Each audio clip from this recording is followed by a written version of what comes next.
Karibu msemaji anayefuata tafadhali, Madam Aisha. Habari za mchana. Nitaelezea itakuwa inahusu failure of points and signal. Hapa japokuwa ikifeli points tunaweza tukatumia point graph. Nani anaifahamu? Naitwa Shabani Fadhili Kipala.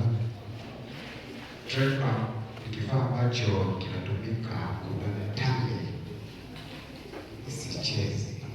Alisha set point tangle ikaingia pale, alisha set na kile kifaa kinatumika kubana isicheze. Tumeelewa. Yaani kifaa ambacho kitatumika kupata ile points kama kutakuwa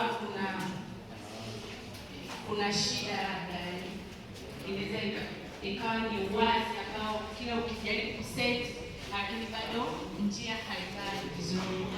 Tutatumia hiyo points graph ili kuruhusu train yetu iingie station. Karibu sana, naendelea baki na sisi. Ongeza Maarifa hiyo channel yako. Karibu katika channel yetu ya Ongeza Maarifa, na pia leo tutajifunza kuhusu matumizi ya points clamp. For this points clamp we use to enable safe operations of trains on reception or dispatch of trains, na mwonekano wake upo namna hii, ambapo huu ni mkono wa kunyongea, kwa sababu hii rod ikisha ingizwa chini pale ya uvungu wa reli kwa ajili ya kuenable kuibana ile tongue rail na switch rail. Baadaye utakwenda kuona kwenye video mbele, utaona ile tongue rail na switch rail. Kwa hii ina hold upande mmoja na hii ina hold upande wa pili. Kwa katikati hapa ndo zinabanwa hizo reli mbili ili kuwezesha upokeaji salama wa train au dispatch ya trains katika usalama unaotakiwa. Sasa tuone video ya matumizi halisi katika upokeaji wa trains au utoaji wa trains kupitia matumizi ya kifaa hiki muhimu kinaitwa points clamp.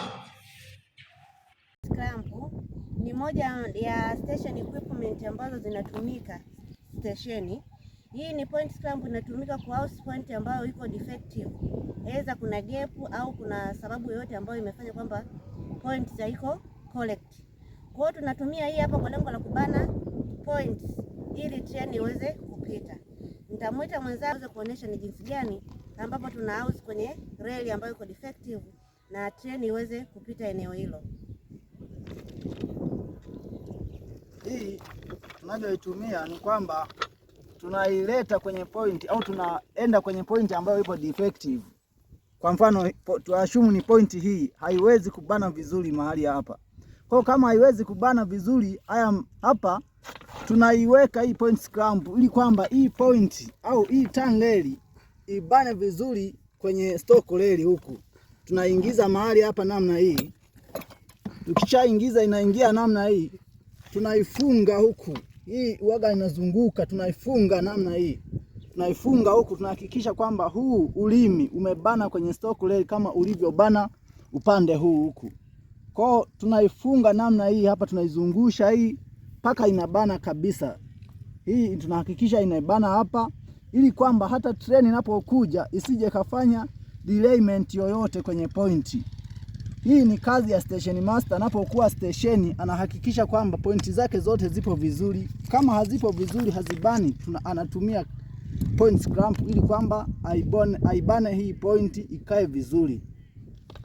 Pia kwenye hii points clamp anapobana kwenye pointi anahakikisha kwamba ameshawasiliana na master. Let's say nipo hapa Bukene na train inatoka Isaka, lazima niwasiliane na station master wa Isaka kwamba hiyo train unayoileta inakuja kwa approach point ambayo imefungwa kwa points clamp. Kwa hiyo ata issue warning order kwa hiyo train driver, na driver anapofika kwenye home fixed signal atasimama ili kwamba aje ajiridhishe kwenye hiyo point nimeambiwa imefungwa na point clamp. Je, nitapita? Kama atalizia kwamba atapita, hapo atasaini kwenye kitabu ambacho anacho station master, atasaini kwamba yes, hapo nitapita. Na akishapita, mimi kama master lazima nitafute PWI au SPWI Ni kushukuru sana mpendwa mtazamaji wa channel hii ya Ongeza Maarifa.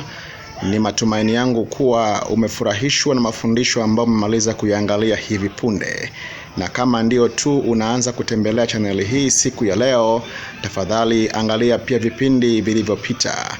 Na usisahau kusubscribe channel hii, kwani utapata updates kila wakati kwa kinachoendelea. Tafadhali baki nasi. Ongeza Maarifa. Asante.